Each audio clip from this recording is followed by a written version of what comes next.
Hello and welcome to the Sky Blue Times YouTube channel. Today I wanted to run through the squad that we potentially have for the season that we're in right now once the transfer window closes, based off all the rumours, the reports that we are seeing online, and we've got the confirmation of Sverre Nipan going on loan to Middlesbrough, which I think is a good loan considering the fact that this will put him on a track to become a homegrown player, spending those 3 years with an FA associated club. So that makes sense given the fact that it is in the Championship. That's a very good league for players to develop. We've seen so many successful Premier League players come through the Championship into the Premier League and make that jump quite quickly. So when we're talking about the kind of physical aspect, the sprinting, the running distance, the intensity of those games, it is a good step for him to make, to come into a team that's going to play 40 plus games in the season, plenty of chance to get minutes, and I suspect that they wouldn't have agreed to this loan unless they had a guarantee of minutes. So happy with that idea. Echeverri going on loan to Leverkusen, which definitely one kind of angle is Erik ten Hag, who is somebody that I'm not particularly a fan of from what I've seen of him as a coach. But then when we're looking at all the other things to do with Leverkusen itself, you think about that 3-4-3, playing with 2 10s, so we'd be able to play behind a striker alongside another number 10. I believe a report recently come out saying they look to play him in that right half space. Ideally, I think they brought in Mazza, who is another talented attacking midfielder that he's playing alongside. Young team, looking to find the players that will be there and play most of the minutes this season, with all the change of Alonso going and Ten Hag coming in. Being in the Bundesliga, playing the Champions League games, I think it just ticks so many boxes for him. And he's a player that's on the periphery of the Argentina squad for the World Cup next season, which speaks to why he really did desire to get a better move than, say, a Girona in La Liga, to go to a club that's playing in the Champions League.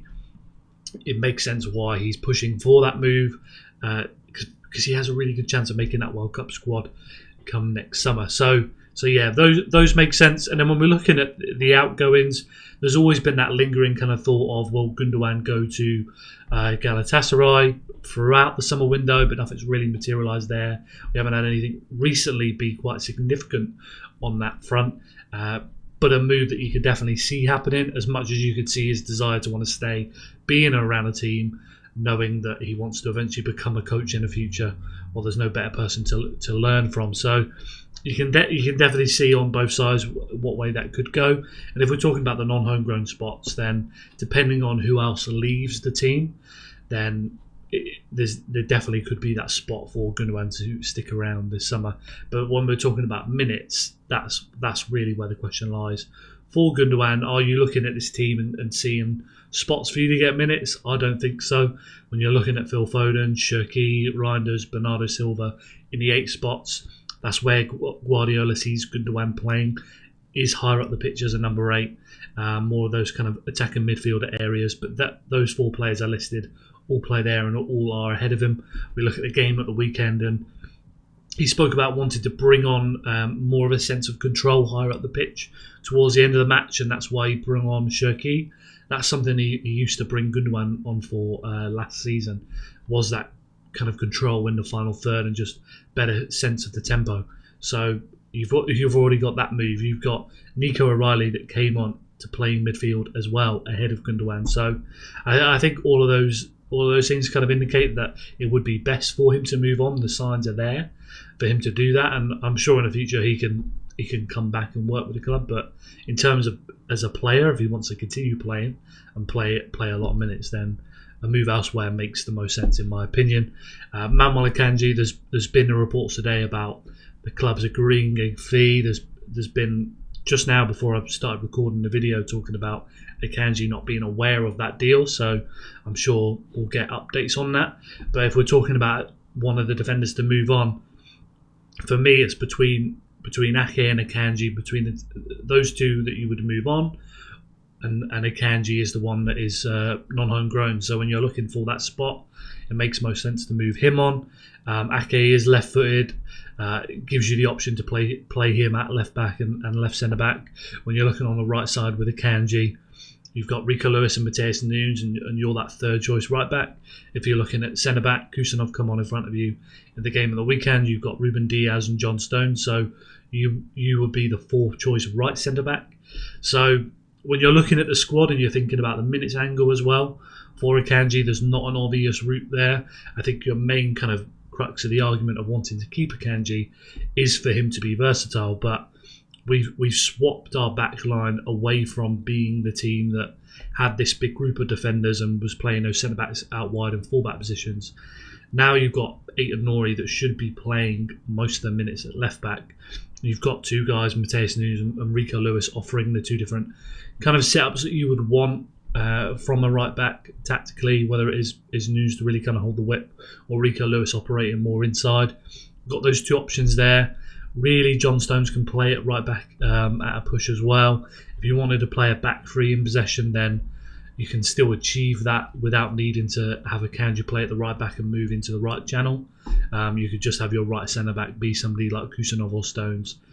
Have your right back like Rico Lewis invert, and then your left back can be an Ake or a Gvardiol that then moves inside to form that back three. So for a lot of these different angles, I just struggled to see, along with the minutes, why the player would want to stay.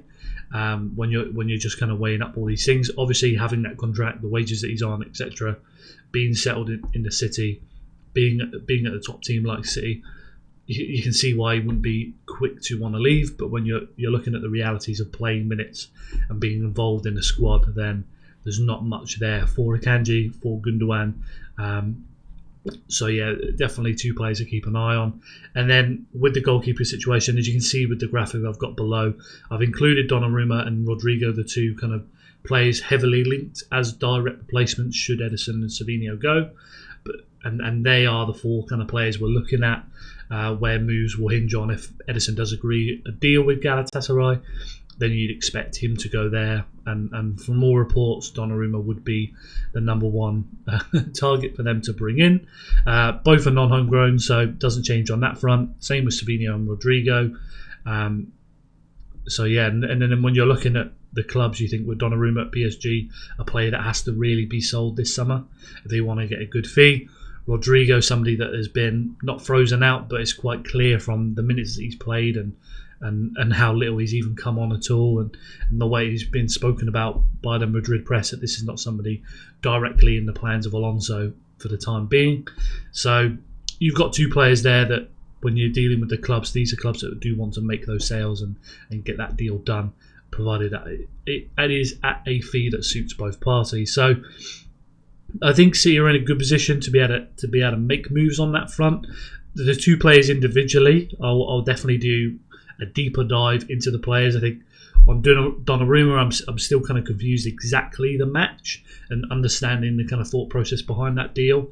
But something I've looked into, discussed with plenty of people, and not quite at a kind of settled opinion on on either way just yet. And then Rodrigo, I think I've come a lot more around to that move. The more I've looked into and watched games of Rodrigo, looked into the data and so on, I'm just in a much better place about making that trade-off. That I think it would be a good move to make if Savinho is going to go. So yeah, and then when we're just looking at the squad, so as you can see here, I've got 7 homegrown. Rico turns homegrown when he turns 21 in October, I believe his birthday is. O'Reilly not until March, so he's down on the under-21s list. And this is with the Champions League, so your under-21s B list for the Champions League. Much stricter for the Champions League than the Premier League, which is why I've used this, as would be more than fine with the Premier League, as those rules are a little bit looser with the number of players that can count as under 21, whereas in this one, Kusanov, Savinho if he stayed, etc., would be under 21 in the Premier League, but then in this one they're not. They are non-homegrown. And as you can see, provided that Gundogan, Akanji, Ederson, Ortega, Savinho all go, then they still have one non-homegrown spot left. So they obviously have the room, as I mentioned earlier, about keeping a Gundogan in and around the squad, but a much better position than some of the previous videos I've done and previous posts that I've done, where you're looking at that non-homegrown spot and you've got so many players you need to shift just to be able to make it to 17, let alone have one free like we have right now with this squad that you are seeing. So yeah, 16 out of 17 there, 7 out of 8 homegrown spots filled.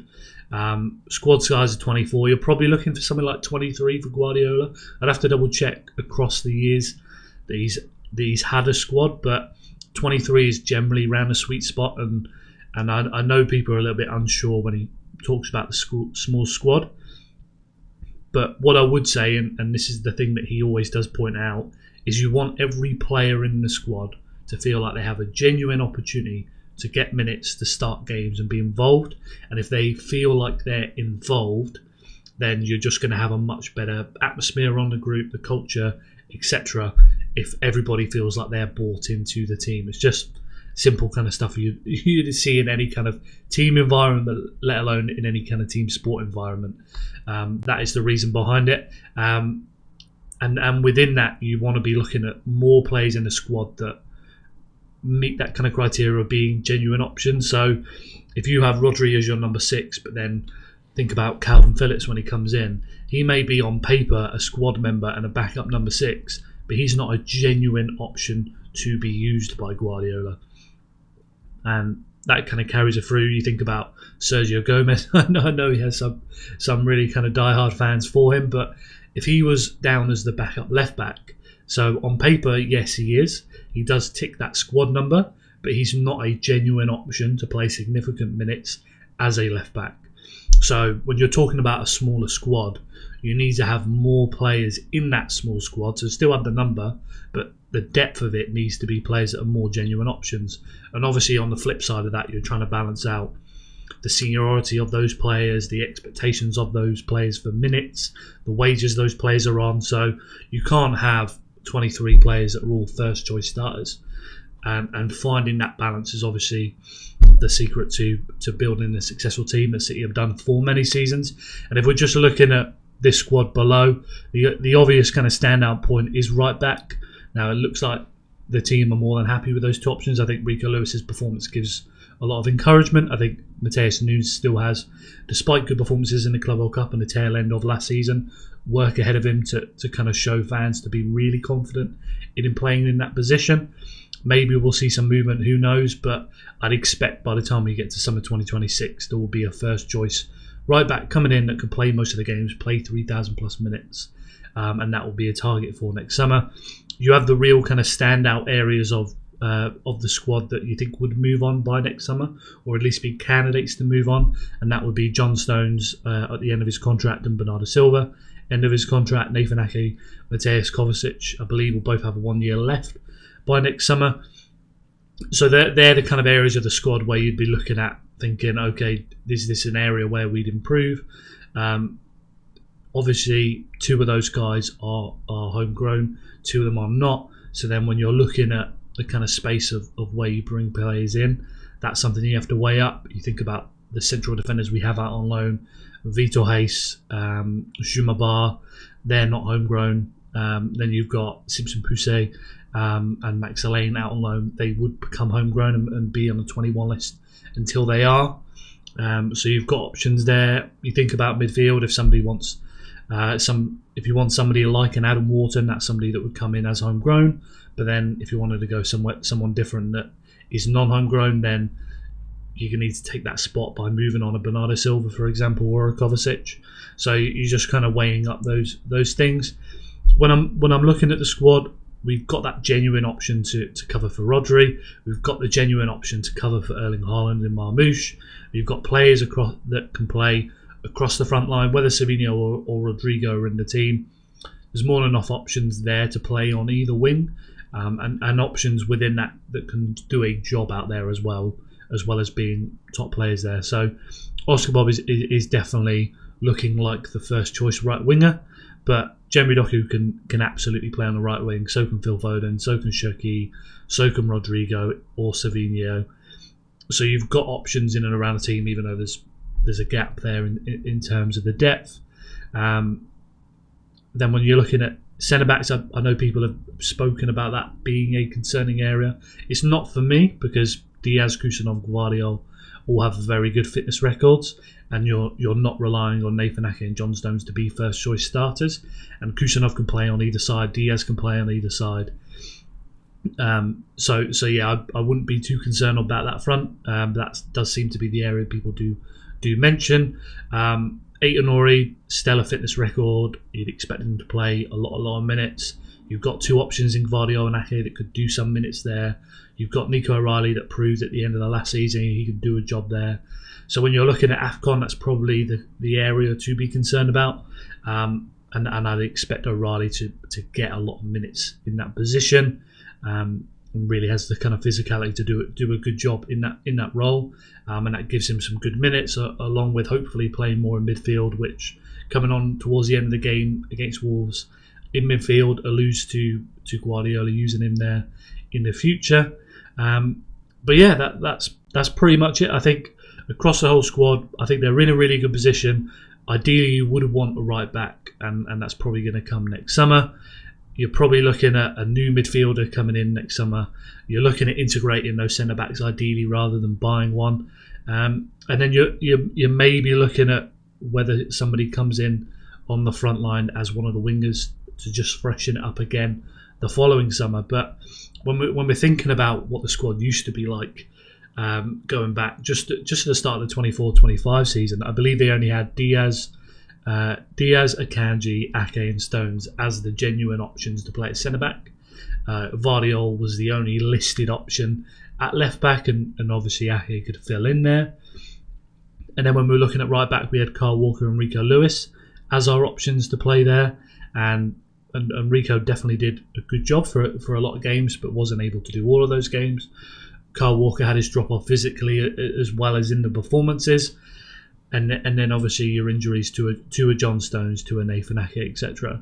And then Akanji actually. But you're then looking at this season, you've got Diaz, Kusanov, Guardiola, all good fitness records, only needing to worry about playing as a central defender. And then you've got obviously Aitonori and O'Reilly able to play as that left back. So yeah, I think teams in a good position. I think goalkeepers, whether it's Donnarumma coming in or they do something different. You saw from James Trafford at the game of the weekend against Wolves that this guy's sharp and he's ready, he's focused, and I think that's the main kind of upgrade we're looking for compared to Ederson. That you felt like, despite how exceptional he is with his feet, and a lot of other areas when it comes to those kind of reflex saves, the way he sweeps and comes out and claims crosses, there's lots of areas to his game he does very well. But being laser sharp, I don't think you could associate that with Ederson over the last couple of seasons, and that's something I got right away from James Trafford when you were watching him play against Wolves, that this guy was dialed in, and I think that's going to be important for the team moving forward, whether it's him in goal, whether it's Donnarumma, and I think both keepers are in a good position to be able to fight for that starting spot, bring different qualities to the role that I'll touch on in a future video. But yeah, that's pretty much it. Look at the squad. Please let me know your thoughts down below. Just want to kind of ramble through different kind of points on it, where we're at, looking at the numbers and so on. But yeah, any questions, let me know down below. Please make sure you like the video to help support the channel, and make sure you subscribe so you don't miss out on the next video. We'll be back with plenty more content this week.